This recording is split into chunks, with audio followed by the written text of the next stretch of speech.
우리 요한계시록 말씀을 계속 보고 있습니다. 우리 지난 2주 전부터 예수 그리스도로부터의 편지, 예수 그리스도로부터의 편지라는 시리즈를 말씀으로 듣고 있습니다. 이제 요한계시록 2장, 3장을 중심으로 해서 예수님이 이 사도 요한을 통해서 그리고 각 교회 사자들을 통해서 우리에게 주시는 그런 말씀입니다. 그 당시에 있었던 소아시아 지방의 7교회를 향한 우리 예수 그리스도의 말씀이고 편지입니다. 오늘은 그 두 번째 편지인 서머나 교회. 자, 한번 따라해 볼까요? 서머나 교회. 네, 이 서머나 교회는 이 요한계시록 여기에만 나오고 다른 어디에도 나오질 않아요. 그래서 사실 이 서머나 교회가 어떤 교회인지 잘 알려져 있지는 않나. 그러나 교회 역사가들의 전통이나 이런 기록들을 살펴보면 굉장히 유명한 순교자도 있었던 그런 교회. 지금 터키에 아름다운 항구 도시 에즈미르라고 하는 도시가 있는데 그 항구 도시에 있는 그 옛 이름이 서머나입니다. 네, 그곳에 있는 교회. 그곳에 있는 교회가 서머나 교회인데 오늘은 이 서머나라고 하는 제목으로 이 키워드가요. 죽도록 충성하라. 한번 따라해 봅시다. 죽도록 충성하라. 이 말씀을 많이 들으셨잖아요. 이제 아마 다음 주에 우리 임직 세우시는 분들에게도 목사님들이 그런 설교도 많이 하셨을 거고, 평소에 또 그다음에 이제 우리 무슨 재직 헌신 예배 이런 거 들을 때도 이 본문을 가지고 설교하는 분들도 많고, 근데 여러분들 아마 신앙생활을 좀 했으면 이 말씀은 많이 들었을 거예요. 그러니까 여러분들 무슨 말씀을 오늘 하는지 알겠구나. 대충 감은 잡으셨을 것 같은데, 맞습니다. 죽도록 충성하라. 영어로 말하면 be faithful unto death. 죽을 때까지 신실하라 이런 말. 죽을 때까지 신실하라. 이 말이 뭘까? 예수님이 과연 죽도록 충성하라. Be faithful unto death. 죽을 때까지 신실하라. 그 신실함을 붙잡아라. 이런 말씀을 지금 하고 계시는데 과연 오늘 우리에게 주신 말씀은 뭘까? 우리 지난번에 봤던 에베소 교회는 첫사랑을 회복하라라는 예수님의 메시지였어요. 그래서 에베소 교회는 어땠습니까? 그들의 믿음의 행위와 수고와 인내와 그리고 영적인 분별력과 거룩한 삶 이런 것들을 어떻게 했어요? 예수님께 칭찬받았어요. 그런데 한 가지 부족한 게 있었죠. 그게 뭐예요? 처음 사랑, 첫사랑. 예수님을 뜨겁게 사랑했던 그게 식었던 거죠. 그래서 그 사랑을 회복해라. 예수님이 권면하고 어떻게 보면 책망을 하셨죠. 그런데 그 에베소 교회는 완전히 조금 대조적으로 오늘 서머나 교회는 이 성경 어디에도 요한계시록 말고는 별로 언급도 되지 않는 이 서머나 교회가 오히려 에베소 교회는 우리가 지금 에베소도 공부하잖아요. 에베소 교회는 굉장히 유명한 교회였단 말이에요. 제가 말씀드렸잖아요. 1대 목사 사도 바울, 2대 목사 디모데, 3대 목사 사도 요한 이 걸출한 그런 사도들의 직접 지도를 받았음에도 그들은 책망을 하나 받았단 말이죠. 그런데 이 서머나 교회는 참 이상한 거예요. 이렇게 칭찬만 받았는데 왜 교회에 이 성경에 계시록밖에 없을까? 저도 되게 궁금해요. 여러분 나중에 천국 가시면 여러분들이 궁금한 게 많잖아요. 평소에. 그러니까 저한테도 물어보시지만 제가 하나님입니까? 제가 다 할 수는 없잖아요. 그러니까 그거를 다 차곡차곡 쌓아놓으셨다가 나중에 천국 가셔서 예수님한테 다다다다 질문을 좀 해보세요. 저는 이 질문도 드리고 싶어요. 예수님 이 서머나가 이렇게 칭찬을 받았는데 왜 성경에 이렇게 계시록에 하나밖에 안 나옵니까? 이렇게 묻고 싶어요. 그럴 정도로 이 서머나 교회는 주님께 칭찬을 받았단 말이죠. 그런데 우리 7교회 중에 또 칭찬만 받은 교회가 또 있어요. 무슨 교회? 빌라델비아. 그렇죠. 우리 역시 성도님 화이팅! 빌라델비아 교회. 이 두 교회는 칭찬만 받았어요.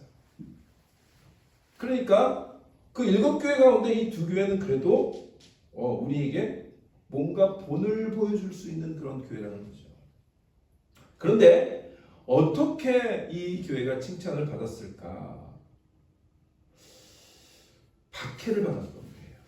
자, 지금 이제 사도 요한이 늙음하게 이 기독교의 핍박을 받는 가운데 반모섬이라고 하는 곳은 유배받았다 그랬죠. 유배당했다 그랬잖아요. 거기에 있을 때 이제 로마의 황제가 도미티안이라고 하는 황제였던 것으로 보통 추측을 해요. 그럼 이 도미티안의 황제는 이 역대 로마의 황제 가운데 가장 잔혹하게 기독교를 핍박했던 황제예요. 그래서 그때 굉장히 많이 기독교인들이 죽었어요. 그런데 아마 사도 요한도 그때 죽었을 거로 이렇게 추측을 합니다. 그런데 이 서머나 교회는 에베소 교회는 달리 에베소 교회는 뭐야? 처음 사랑을 놓쳤잖아요. 그런데 이들은 끝까지 충성했던, 끝까지 그 예수님을 사랑했던, 첫사랑을 놓치지 않고 식지 않았던 그런 교회였다. 책망이 없이 칭찬만 받았던 그러한 이 서머나 교회를 통해서 저는 여러분에게 소망합니다. 우리 지산 불교회도 이렇게 칭찬받는 교회가 되시기를 축원합니다. 예. 우리 지도를 한번 보겠습니다. 지난번에 봤던 건데 7교회 지도 사진이 있죠. 여기 요거는 조금 다른 버전인데요.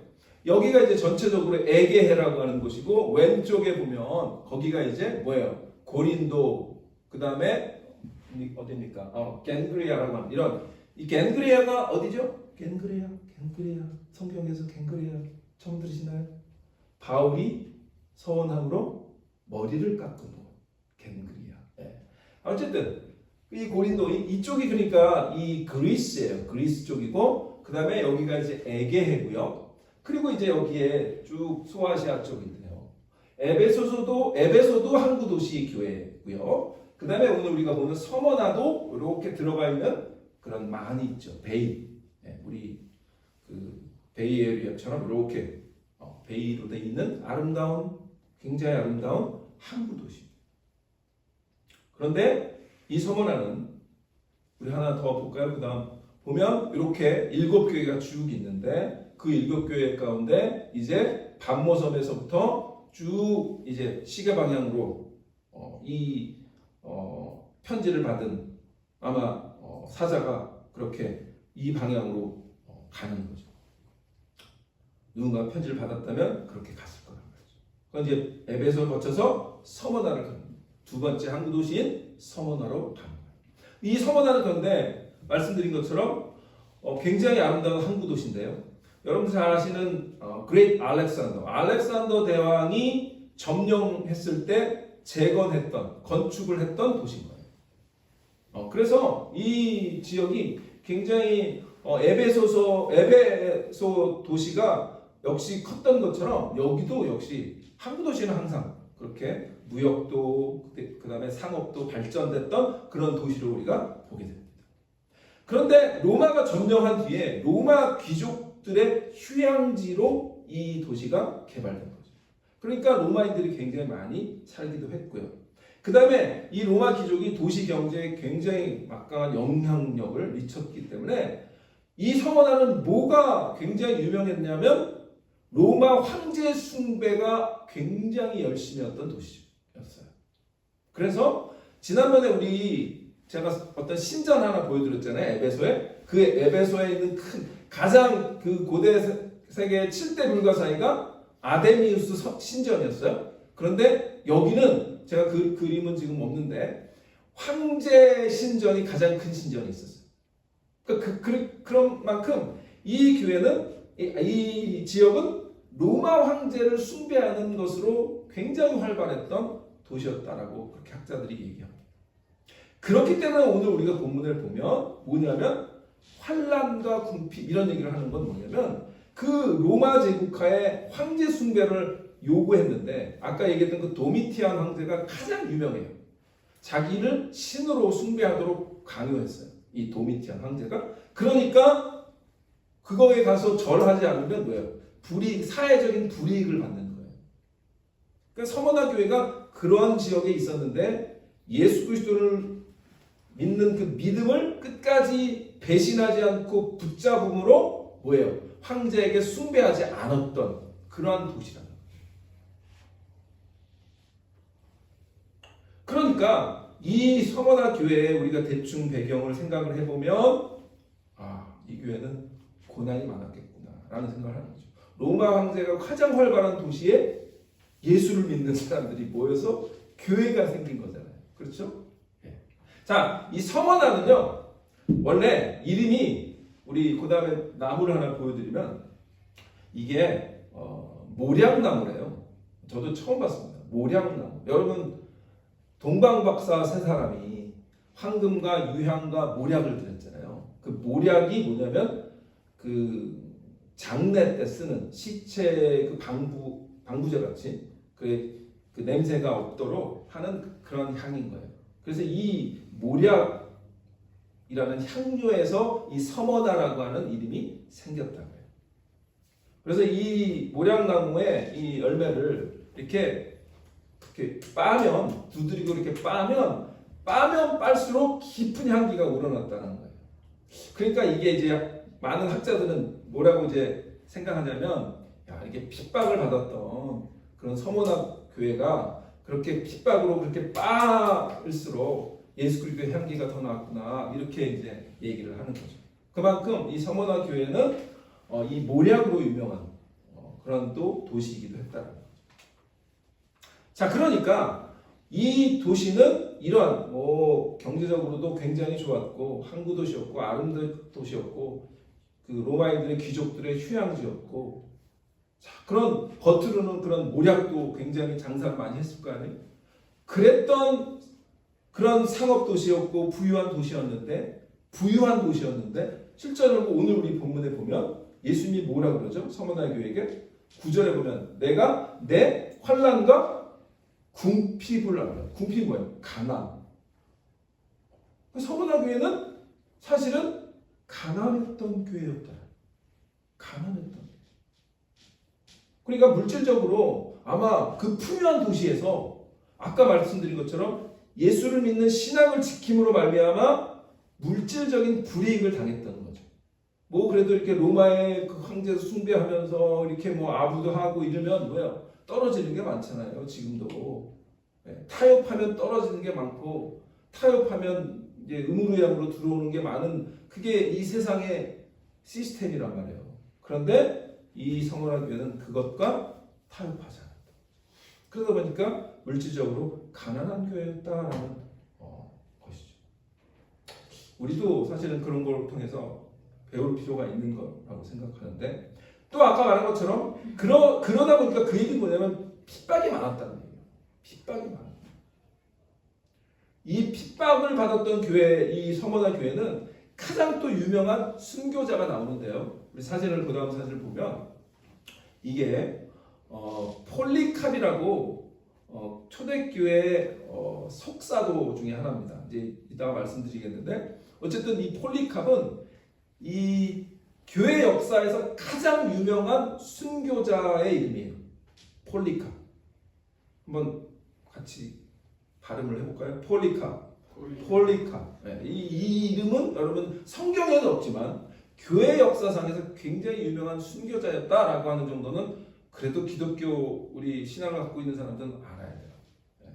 그러니까 이 그림이, 이게 지금 어디에 있는 그림이냐면 그 폴리캅 기념교회, 그 지금의 그 이즈밀이라고 하는 서머나 지역을 가면 그 교회 폴리캅 기념교회가 있는데, 그 기념교회 안에 이렇게 그림이 벽화가 되어 있는 거예요. 그러니까 이 폴리캅이 화형을 당하고 또 칼로 찌름을 당하면서 공개적으로, 저 배경이 어디입니까? 원형 경기장이죠. 원형 경기장. 아, 또 하나 뭐냐면 이 서머나에는요 가장 큰 원형 경기장이 있었다는 거예요. 그러니까 그 가장 큰 그 앰피티어러, 그죠? 이 스테디움이 있었는 거예요. 그런 곳에서 뭐예요? 이 폴리캅 같은 사람을 공개 처형을 한 거죠. 지금도 북한에는 뭐 공개 처형하잖아요. 무슨 정치범 이렇게 되면 그런 걸 한 거예요. 그러니까 지금 이 폴리캅이 서머나 교회 출신이다. 서머나 교회 감독이었어. 그것을 우리가 기억을 합니다. 자, 이런 우리 서머나 교회에 대해 이 정도 얘기를 말씀을 드리면, 자, 그런데 오늘 말씀에서 우리가 기억해야 될 키워드가 뭐냐면 뭐예요? 키워드가 뭐예요? 죽도록 충성하라. 다시 한번 크게 한번 해봅시다. 시작. 죽도록 충성하라. 아멘. 예.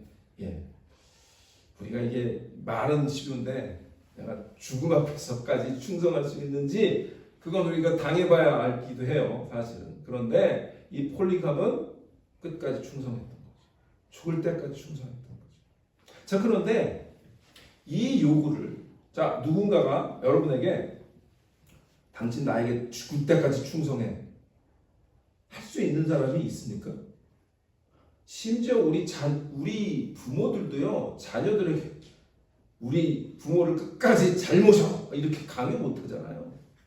네? 그게 그런 거예요. 그런데 지금 예수님 뭐죠? 좀 과하다 할 정도의 죽도록 죽을 때까지 충성해 라고 얘기하고 있단 말이죠. 죽을 때까지 충성해.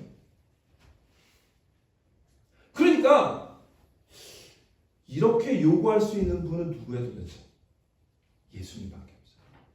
예수님밖에 없어요. 우리 예수님만 우리에게 이 요구를 하실 수 있어요. 왜? 왜 그러죠? 예수님만 그 권위를 갖고 계시기 때문에. 예수님만 우리에게 죽도록 충성하라고 말씀하실 수 있어요. 왜? 그분이 우리에게 자신의 생명을 주셔서 우리를 구원해 주셨기 때문에. 그러니까 그 명령을 우리가 받을 수 있는 것도 사실은 축복이다라는 생각을 해야 될 줄 믿습니다. 자, 우리 좀 더운데요. 우리 장로님 에어컨 좀 틀어주시면 좋을 것 같아요. 네, 저도 덥고 여러분도 덥고 그래서 졸립고 이런 느낌이 살짝 듭니다. 자, 예수님에게 죽을 때까지 충성한다라고 하는 말. 이 말은 사실은 말하기는 쉬운데 쉽지 않은 거예요. 그런데 지금 이 서머나 교회는 역사상에 이런 교회가 죽을 때까지 있었다는 거죠. 이 폴리캅이 역사가들에 의하면 그 교회의 몇 번째 순교자냐면 12번째 순교자라는 거예요. 그럼 그 12번째 순교자라는 말은 앞에 11명이 있었다는 얘기잖아요. 죽을 때까지. 그러니까 서머나 교회는 보통 교회가 아닌 거죠.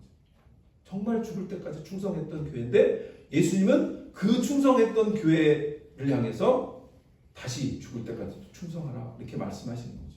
근데 사실은 이 편지가 기록되어지고 주어진 거는 사실은 그 12명이 나기 전이었을 거예요. 그러니까 아마 진짜 그렇게 끝까지 충성을 했었던 이 말씀을 듣고 그렇게 죽기까지 순교할 수 있었던 것이 아닌가 그런 생각을 하게 됩니다. 어쨌든 서머나 교회는 로마 제국으로부터 박해받는 너희 환난과 궁핍을 내가 한다. 고난당하는 교회였어요. 자, 그런데 또 가난한 교회였던 거죠. 환난과 궁핍이 있던 교회라는 거죠. 그럼에도 불구하고 그들은 끝까지 믿음을 저버리지 않았어요. 여러분, 오늘 우리에게 주시는 말씀은 뭘까? 오늘도 마찬가지예요. 우리가 환경을 바라보고 여러 가지를 바라보면 예수 안 믿는 게 더 편하죠. 예수 믿는 거 예수 믿는다고 하늘에서 뭐가 떨어지는 것도 아니고 잘 되는 것도 아니고. 그런데 우리가 예수를 믿는 것, 그것을 끝까지 충성하는 것, 그것이 어떻게 보면 우리에게 지금 이 현대를 사는 우리에게 어떠한 도전이 되는가, 우리는 그 말씀을 생각해야 될 줄 압니다. 자, 그러면 어떻게 죽기까지 이들은 충성할 수 있었을까? 오늘 본문에서 이 예수님께서 주시는 말씀 가운데 답이 있는데요. 첫 번째, 예수님의 영원하심을 바라봤어요. 예수님의 영원하심을 바라봤어요. 우리 8절 보겠습니다. 8절. 서머나 교회 사자에게 편지하라. 처음이요 마지막이요 죽었다가 살아나신 이가 이르시되. 거기서 처음이요 마지막이요 나는 알파와 오메가다 라는 얘기였어요. 이 말은 뭘까요? 나는 시작이고 마지막이다. 이 말은 나는 영원한 하나님이다. 그 얘기를 하시는 거예요. 제가 옛날에 우리 크리스마스 시즌 때 그 영원하신 하나님, 영존하신 아버지 설교할 때 여러분 좀 어려우셨잖아요. 그 영원이라고 하는 개념 자체가 어려워요. 그러나 그게 어렵지만 우리가 받은 복이 뭐죠? 영생이잖아요. 영생. 그러니까 우리는 그 영생의 복을 받은 사람이 영원이라고 하는 개념이 너무 어려워하면 안 돼요. 네. 왜냐하면 그 영원하신 하나님이 우리에게 영생을 주셨고 그 영원하신 분이 여전히 우리 지금도 살아계셔서 우리를 붙들고 계시는 그분을 믿고 가는 게 신앙생활이기 때문에 우리는 그 하나님의 영원하심, 예수 그리스도의 영원하심을 바라볼 때 우리는 끝까지 죽기까지 충성할 수 있는 줄 믿으시기를 바랍니다. 예수 그리스도께서 영원하신 분인 거예요.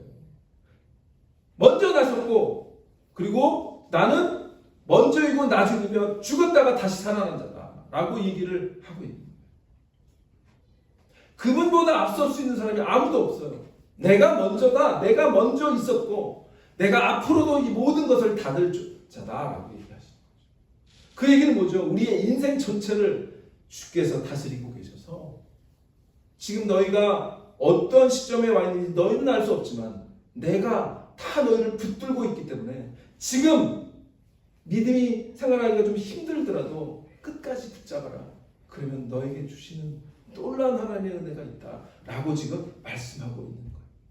그분은 알파 오메가고 시작과 끝이고 영원을 소유하신 우리 주님이신 것을 분명히 믿으시기를 바랍니다. 그래서 우리 계시록 1장 17절에도 17절 18절에도 이렇게 얘기하시는 거예요. 우리 계시록 1장 17절 18절에 예수님이 뭐라 그래요? 내가 볼 때에 그의 발 앞에 엎드려져 죽은 자 같이 되매 그가 오른손을 내게 얹고 이르시되 두려워 말라. 나는 처음이요 마지막이니 곧 살아있는 자라. 내가 전에 죽었었노라 볼자다. 이제 세세토록 살아있어 사망과 음부의 열쇠를 가졌다. 이 말씀은 예수님의 영원하심을 바라보라는 말은 그분이 모든 열쇠를 갖고 계신 분이라는 거예요. 영혼과 시간과 우리의 삶의 모든 운명과 모든 것을 주님이 붙들고 계시고 열쇠를 갖고 계시기 때문에 그분을 바라보면 그분의 영원하심을 바라보면 지금 내가 당하는 어떤 어려움과 고난과 아픔과 슬픔과 가난과 역경과 이런 모든 것들이 아무것도 아닐 수 있다라고 우리가 믿을 수 있다는 거죠. 주님이 붙들고 계신 그 영혼의 한 점이 우리가 있는 것인데요. 하나님은 선하셔서 그분의 계획을 끝까지 선하게 인도하시는 분이기 때문에 우리가 그 한 점에서 비록 우리는 그게 모든 것으로 보일지라도 주님이 보실 때는 그건 아무것도 아닌 거야 라고 지금 우리에게 말씀하시는 거예요. 그래서 예수님이 뭐라고 내가 너의 모든 것을 알고 있다. 너의 환난과 궁핍을 알고 있다. 그러니 끝까지 견뎌라. 죽을 때까지 신실해라 라고 말씀하시는 줄 믿습니다. 이사야서 우리 44장 6절도 이렇게 말씀합니다. 이스라엘의 여호와 이스라엘의 구원자이신 만군의 여호와가 이같이 말하노라. 나는 처음이요 나는 마지막이라. 나 외에 다른 신이 없느니라. 아멘. 네, 우리가 그 하나님을 믿고 있는 거예요. 그 하나님을 믿고 있고 그리고 그분은 죽으셨다가도 살리시는 하나님이고 죽음을 이기시는 하나님이고 시작과 끝이시고 그리고 우리에게 미래의 부활을 보장하시는 그런 놀라운 주님의 그런 영원하심을 소유하신 분이신 것을 믿으시기를 주의 이름으로 축원합니다. 두 번째는요. 이들은 서머나 교회가 왜 끝까지 죽을 때까지 충성할 수 있었어요? 그들은 예수님의 부유하심을 소유했던 자예요. 예수님의 부유하심을 소유했어요. 자, 9절 보세요. 9절 다시 9절 봅니다. 내가 내 환난과 궁핍을 알거니와. 환난과 궁핍이 어떻게 보면 같은 같이 가고 있는 거예요. 여러분 고통 어려움과 박해당하면 뭐 가난한 거잖아요. 심적으로도 가난할 거고 물질적으로도 가난하고 모든 게 그냥 궁핍인 거죠.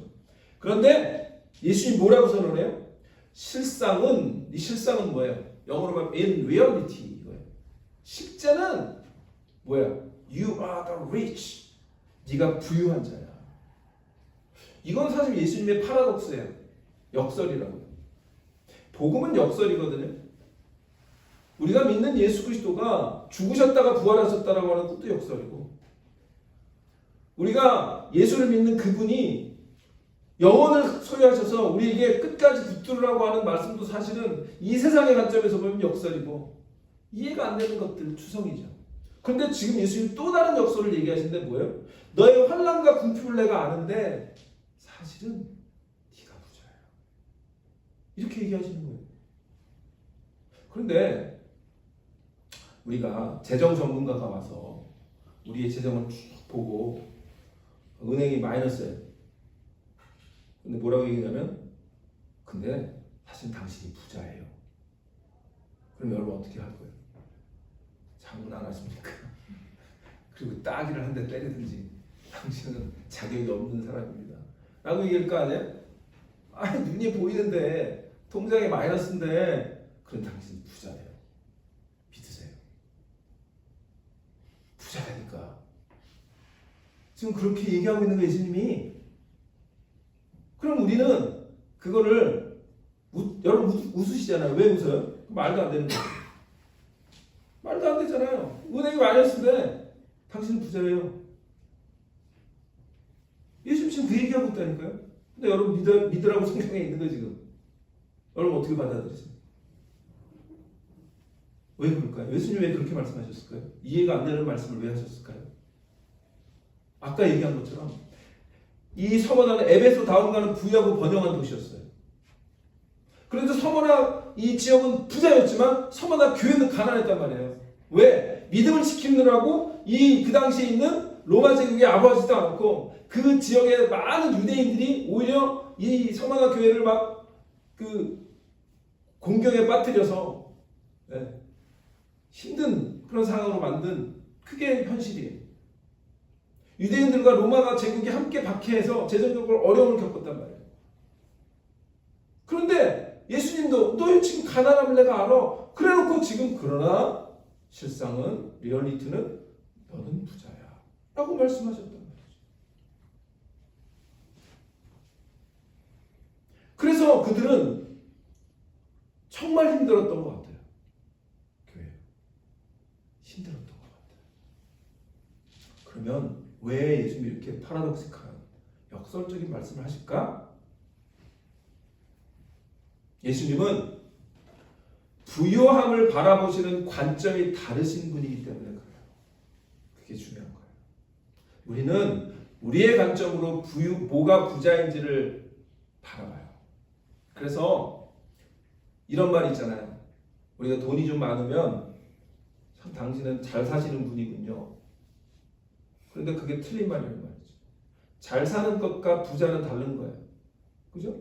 그런데 우리는 어느 순간 부자가 잘 산다라는 표현을 쓰고 살아요. 잘 사는 건 living well이라는 표현이고 부자라는 말은 rich라는 말이에요. 근데 그게 같은 이퀄이 되지 않아요. 그런데 왜 부자를 우리는 잘 사는 사람이라고 얘기할까요? 우리의 관점이 왜곡된 거죠.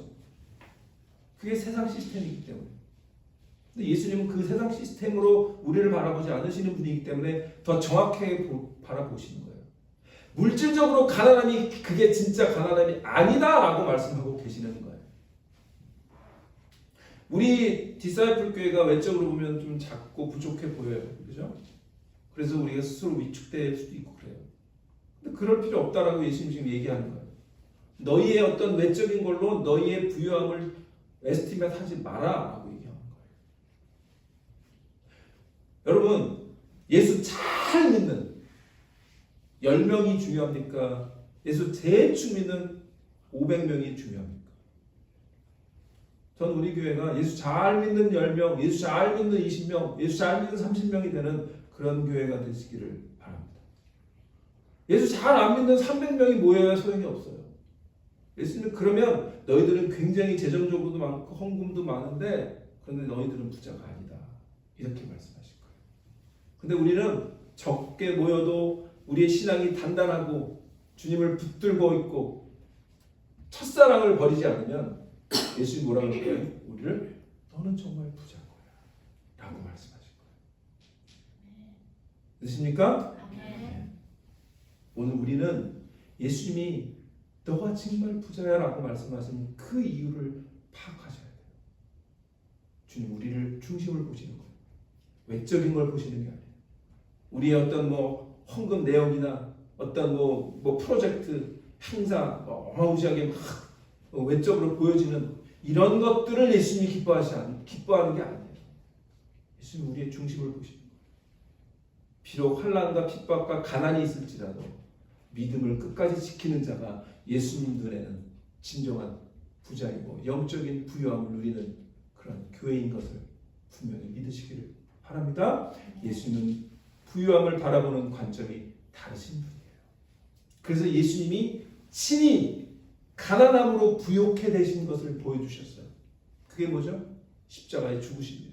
십자가의 철저하게 가난하게 되심으로 우리를 부욕해 주신 거예요. 그게 은혜고 그게 복음이에요. 그래서 고린도후서 8장 9절에 보면 뭐라고 말씀합니까? 우리 주 예수 그리스도의 은혜를 너희가 알거니와, 잘 보세요. 부요하신 이로써 너희를 위하여 가난하게 되시면 그의 가난함으로 말미암아 너희를 부요하게 하려 하시다. 아멘. 하나님은, 예수님은 원래 부자예요. 그런데 그분이 가난하게 되셨어요. 왜? 우리를 부유하게 만드시기 위해서. 그게 복음이란 말이죠. 그렇다면 복음의 원리를 가지고 사는 사람은 외적으로 보여지는 어떤 부유함과 리치가 그게 잘 사는 것이고 그게 제 예수를 잘 믿는 게 아니라 이 예수님과 같은 삶을 사는 거예요. 내가 부유하지만 누군가를 위해서 가난함이 되어줄 수 있는, 그래서 그를 부유하게 만드는, 그게 복음적인 삶인 거예요. 주님께 너는 진짜 부자야 라고 칭찬받는 우리 디사이플 교회 여러분 되시기를 축원합니다. 마지막으로, 그래서 우리 두 가지 얘기했죠. 어떻게 죽기까지 충성할 수 있어요? 첫 번째, 예수님의 영원하심을 바라보는 거예요. 두 번째, 예수님의 부유하심을 소유하는 거예요. 세 번째는 뭐냐면 예수님의 약속하심을 붙잡는 거예요. 10절 11절 10절 11절 너는 장차 받을 고난을 두려워하지 말라. 볼지어다 마귀가 장차 너희 가운데 몇 사람을 옥에 던져 시험을 받게 하리라. 너희가 10일 동안 환난을 받으리라. 내가 죽도록 충성하라. 그리하면 내가 생명의 관을 주리라. 여기에 첫 번째 약속을 주셨죠. 죽도록 충성하라. 그러면 내가 생명의 관을 주리라. 두 번째 약속이 11절에 귀 있는 자는 성령의 교회들에게 하신 말씀을 들을지어다. 이기는 자에게는 둘째 사망의 해를 받지 아니하니라. 자, 생명의 관이라 둘째 사망의 해를 받지 않는 거랑 같은 말이죠. 영원히 살 거야 라고 얘기하는 거죠. 그게 주님의 약속이에요. 아까 말했던 그 우리 그림에서 보였던 그 대표적인 순교자가 누구예요? 누구? 폴리캅. 아까 이 폴리캅은 몇 번째 순교자? 12번째 순교자. 이 폴리캅은 사도 요한의 제자였어요. 그래서 사도 요한이 이 서원학교회로 감독으로 파송했어요. 자, 그런데 여러분 혹시 속사도라는 말 들어보셨나요? 처음 드실 거예요. 대부분은 우리 신학을 공부하고 전사의 문제가 알 수도 있어요. 속사도. 교회사를 공부하면 알게 되는데 이 속사도라는 말 영어로 말하면 post apostolic이라는 말이에요. post apostle. 그러니까 사도가 누구죠? 예수님의 12 제자. 근데 포스트를 말하면 그 이후라는 뜻이에요. 그러니까 예수님 제자 이후, 그러니까 예수님의 제자에게 직접 가르침을 받았던 제자들, 그 사람들을 우리가 뭐라고 그러냐면 속사도라. 그게 보통 예수님의 제자들이 다 돌아가실 때까지가 가장 마지막까지 살았던 제자가 누구예요? 사도 요한. 보통 사도 요한이 한 90세 이렇게까지 살았다고 보는 사람도 있고 하여튼 그래요. 그래서 AD 한 100년 정도 이렇게 면 예수님의 제자들이 다 죽었어요. AD 한 100년. 그런데 기독교가 로마의 국교가 된 게 언제인지 아세요? 313년이에요. 313년 콘스탄틴 대제가 로마 황제가 이 대제가 기독교를 공식 종교로 인정을 해요. 그래서 로마의 종교가 뭐가 돼요? 기독교가 된 거예요. 그래서 로마 캐톨릭이 생긴 거 아니에요. 네. 그리고 그 313년부터 1500년 그 종교개혁이 있을 때까지 1000년을 뭐라 그래요 우리가? 중세시대. 오늘 기독교 역사를 공부하네요. 그런데 자 제가 그 얘기를 하려고 하는 게 아니라 예수님의 제자들이 다 죽은 데가 한 AD 100년 정도 돼요. 그리고 기독교가 공인된 데가 한 313년이에요. 그럼 한 몇 년이에요? 한 200여 년. 요 시대를 속사도 시대라고 그래요. 그 얘기는 뭐냐면 예수님의 직접 12제자에게 말씀을 받았던 훈련을 받았던 그 사도들이 있었던 활동했던 그래서 초대교회 뭐 감독도 하고 뭐 이렇게 하면서 교회 초대교회를 이렇게 그러니까 교회가 기독교 로마의 국교회가 되기 전까지의 그래도 가장 순수함을 지켰던 교회 기간 그때가 속사도 시간이에요. 이해가 되시죠? 예. 그러니까 사실은요 이 기독교 역사를 보면 기독교가 로마의 교회로 이렇게 공인된 다음부터 사실은 교회가 타락하는 거예요. 예. 너무 편해진 거지. 핍박도 없고 박해도 없고 그러면서 어떻게 돼요? 교회가 부자가 돼요. 아까 말한 것처럼 가난한 교회가 아니에요. 이제 교회가 교회에 있는 그런 교회의 어떤 주교 이런 사람들이 로마 제국과 이렇게 탁 이게 결부되어 있기 때문에 연결되어 있기 때문에 뭐 어마무시하게 돈도 많이 벌고 뭐 교회가 제일 부자. 그러니까 여러분 로마 그 중세 그 고딕 이런 양식을 보시면 뭐 어마무시하잖아요. 이 건물들이 희망찬란하잖아요. 그 돈이 어디서 나와요? 그러니까 이 로마 제국부터 나오는 그런 돈으로 그러니까 중세 교회가 다 썩은 거거든요. 물론 이제 그 가운데도 수도원이나 이런 것들이 생겨서 신앙을 유지한 그런 신앙의 전통이 있지만 그러나 전체적으로 보여지는 모습은 기독교가 로마 교회로 딱 들어오면서부터 사실 기독교의 순수성이나 이런 것들은 다 디테일화된 거예요. 자, 그러니까 요 200년 가장 그래도 순수했던 그 기간 동안에 있었던 그 속사도 중에 하나가 누구다? 폴리카. 믿음을 지켰던 거죠. 그래서 이 폴리캅은 아까 말한 것처럼 그렇게 화형당하고 칼로 찌를 당하고 그리고 주님 앞에서 주님의 이름을 위해서 죽을 때까지 죽기까지 충성했던 그런 교회의 대표적인 감독이 바로 이 폴리캅이었다. 그러니까 이 폴리캅은 사실 우리 히브리서에 보면 그 하늘의 구름같이 둘러싼 증인들을 믿음의 선진들에 대해서 쭉 리스트가 나오잖아요. 그 리스트 중에 하나인 거죠. 성경이 비록 만들어갔지만 교회 역사 가운데 그런 순교자의 선배였던 거예요. 그렇다면 이 서만학교를 통해서 우리가 배울 수 있는 건 뭐예요? 예수님의 약속하심을 끝까지 붙잡아라. 오늘 우리가 신앙생활하면서 뭐 여러분 이 시대처럼 뭐 박해를 당하거나 뭐 고난을 당하거나 그러지 않아요. 그러면 우리가 지금 죽기까지 충성하라라고 하는 말씀을 어떻게 받아들여야 될까요? 우리는 뭐 박해도 없고 뭐 내가 교회 나가고 싶으면 나가고 이러는 건데 그러면 지금 우리에게 박해 같은 건 뭐죠? 우리의 삶에서 벌어지는 일들이에요. 다. 우리의 신앙을 방해하는 모든 것들이 다 박해인 거예요. 그거를 잘 보셔야 돼요. 이 물리적으로 육체적으로 우리를 막 공격하고 누가 칼로 찌르고 뭐 화형을 하고 이러지 않아요. 지금 그런 시대가 아니잖아요. 다 우리의 자유를 갖고 사는 신앙을 할 수 있단 말이죠. 그런데 왜 지금 더 교회가 숫자들이 줄어들고 교회 성도들이 더 안 나오고 왜 그래요? 오히려 그렇게 핍박이 많았을 때는 오히려 더 교회가 부흥하고 그랬는데 왜 지금은 오히려 이렇게 편해지니까 더 예수 믿기가 힘들어지냐는 거죠. 그런데다가 팬데믹 거치면서 더 아주 마귀가 아주 우리를 더 무너뜨리려고 작정을 해서 우리의 마음들을 막 흔들어 놨는데 거기에 아직도 정신을 못 차리고 주님의 앞으로 나오지 못하게 만드는 것들이 있다는 거죠. 뭐예요 그게? 그게 요즘 시대의 박해인 거죠.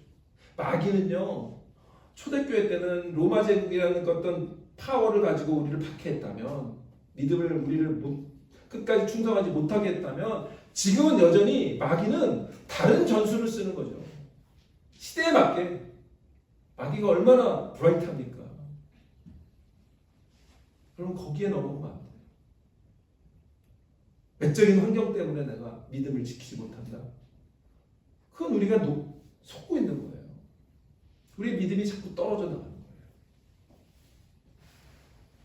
그래서 바울과 야고보가 우리에게 이렇게 권면합니다. 우리 먼저 디모데후서 4장 7절로 8절 보면 바울이 우리에게 본을 보여줬잖아요. 나는 선한 싸움을 싸우고 나의 달려갈 길을 다 마치고 믿음을 어떻게 했다고요? 지켰으니. 자, 한번 따라해 봅시다. 믿음을 지켰으니 우리의 믿음을 지키셔야 돼요. 그게 예수님의 약속하심을 붙잡는 거예요. 죽도록 충성하는 거예요. 그런 다음에 뭐라 그래? 이제부로는 나를 위하여 의의 면류관. 아까 약속받은 거 뭐예요? 예? 성모단교회 생명의 면류관, 생명의 관이었는데 바울도 마찬가지예요. 의의 면류관이 예비되었으므로 주 곧 의로우신 재판장이 그날에 내게 주실 것이다. 내게만 아니라 주의 나타나심을 사모하시는 모든 자에게도니라. 아멘. 오늘 우리가 이 바울의 뒤를 따라가는 자예요. 그렇다면 뭐예요? 믿음을 지키라는 거죠.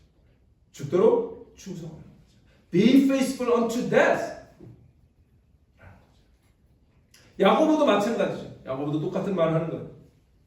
시험을 참는 자는 복이 있나니 이는 시험을 견디어낸 자가 주께서 자기를 사랑하는 자들에게 약속하신 생명의 면류관을 얻을 것이기 때문이라. 아멘.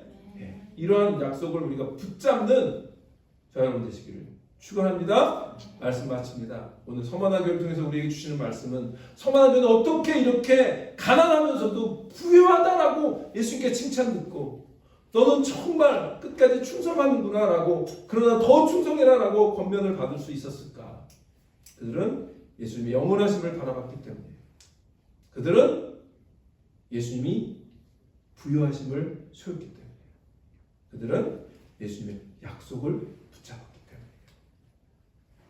서문화원 교회 같은 우리 디사이플 교회가 되시기를 주님으로 축원합니다. 기도하겠습니다.